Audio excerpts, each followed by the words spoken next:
Today we're digging into the incredible states that rose and fell in the Americas, all before 1450. We're going to explore the ingenuity, the power, and the ultimate fragility of these magnificent civilizations. So let's uncover this lost world together. So what do you picture when you hear that? Untouched wilderness? Maybe some scattered tribes? Well, the reality was so much more complex. Before European contact, the Americas were home to sprawling cities, really sophisticated governments, and empires that could rival any in the world. Get ready to see a very different picture of this ancient landscape. All right, let's start our journey in North America. This is where some of the continent's first major states laid the groundwork for the empires that would come later, building these incredible societies from, well, whatever resources they had around them. Can you imagine seeing this emerge from the landscape? The Mississippian culture built these massive earthen mounds, and their capital, Cahokia, was a true marvel. Its biggest mound was taller than a 10-story building. Meanwhile, way out in the dry Southwest, the Mesa Verde people were showing off similar innovation, carving multi-story homes right into the sides of cliffs using sandstone bricks. Just incredible stuff. Their innovation wasn't just in building things. It was social, too. Unlike a lot of European societies at the time, the Mississippians were matrilineal. So what does that mean? It means your social standing, your identity. It was all passed down through your mother's family line. That is a fundamentally different way of organizing a society, one that puts women right at the center of the community's lineage. And this ingenuity, it went way beyond social structures and right into the land itself. These civilizations didn't just live in their environments, they masterfully reshaped them, creating these agricultural wonders in some of the most challenging places you can imagine. Okay, that sounds like something straight out of a fantasy novel, right? Floating gardens? But the Aztecs did exactly that. They were faced with building a massive capital city, Tenochtitlan, basically on a swampy lake. So they needed a revolutionary way to feed almost 200,000 people. And their solution? It was pure genius. And that solution was the Chinampa. Now, they weren't really floating, but they were man-made islands. They were created by weaving these webs of reeds and then piling mud on top. This system was so clever, it created incredibly fertile, self-irrigating farmland right there on the lake. It's what allowed them to support one of the biggest cities in the world at the time. Okay, so now let's travel south, way down to the Andes Mountains, where the Inca faced a totally different challenge. Super steep, rugged mountains.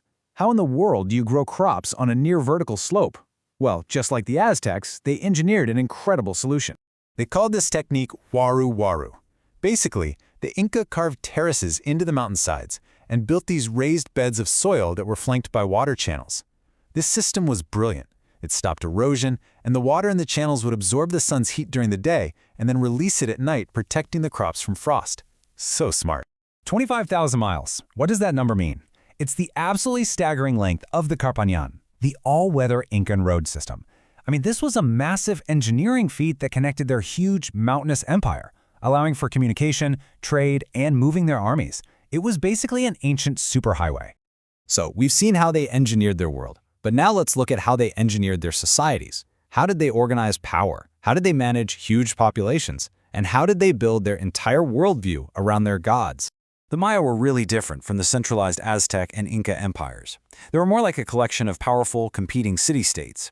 Each one was ruled by a king who claimed he was descended from a god. So as you can imagine, warfare was constant, not just for conquest, but to capture people for tribute and, crucially, for human sacrifice. This decentralized system, it fostered this intense competition and some incredible cultural achievements, but it also meant they were inherently unstable. Zero. It might seem simple to us now, but the concept of zero was a revolutionary mathematical idea. And the Maya, they incorporated it right into their number system. This is what allowed them to make incredibly complex calculations for their calendars, which, get this, were actually more accurate than the calendars being used in Europe at the same time. This slide perfectly contrasts two very different ways of running an empire. The Aztecs, they demanded tribute, goods, crops, and people from everyone they conquered, which understandably created a lot of deep resentment. The Inca, on the other hand, used the Mita system. This was a mandatory public service, kind of like a tax paid in labor. You'd work on state projects like roads or farms. It really reflects a core difference in ideology, right? Aztec power was based on taking things, while Incan power was maintained by integrating people into the state. At the very heart of Aztec control was the idea that there was absolutely no separation of church and state. It was a theocracy. The emperor, who is called the Great Speaker, wasn't just a political leader, he was seen as the earthly representative of the gods, and that meant religion was infused into every single aspect of Aztec life, from law and war to farming and family. So, despite all their incredible power and sophistication, these empires were surprisingly fragile. Now we're going to look at the internal cracks and the external pressures that brought them right to the edge of collapse, just before the Europeans showed up. You know, both empires were facing some serious internal problems. The Aztecs' brutal tribute system meant that their subjects were just seething with resentment, pretty much waiting for a chance to rebel. And for the Inca, a bloody civil war had broken out between two brothers over who would be the next emperor.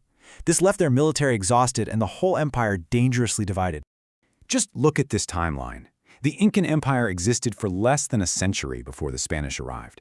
The collapse was just incredibly fast. When the Spanish conquistadors landed, they didn't find these stable, unified states. They found empires that were already weakened by internal division and, of course, by disease. And that's what allowed a tiny number of invaders to topple them with just shocking speed. So what can we take away from these incredible lost worlds? Well, their stories leave us with some pretty big questions about how civilizations rise, how they fall, and how they influence one another. You know, historians still debate just how connected these cultures were. On the one hand, you see the shared use of pyramids, similar gods, and pottery styles, and that suggests a really deep network of influence. But on the other hand, many argue that these civilizations developed largely on their own. It's a fascinating puzzle, and there's really no easy answer. And that brings us to our final question, which is a theme that just echoes throughout history.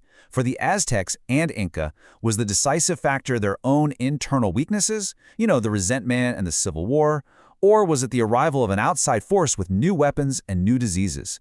It's a question worth pondering because it's just as relevant today as it was 500 years ago. Thanks for tuning in.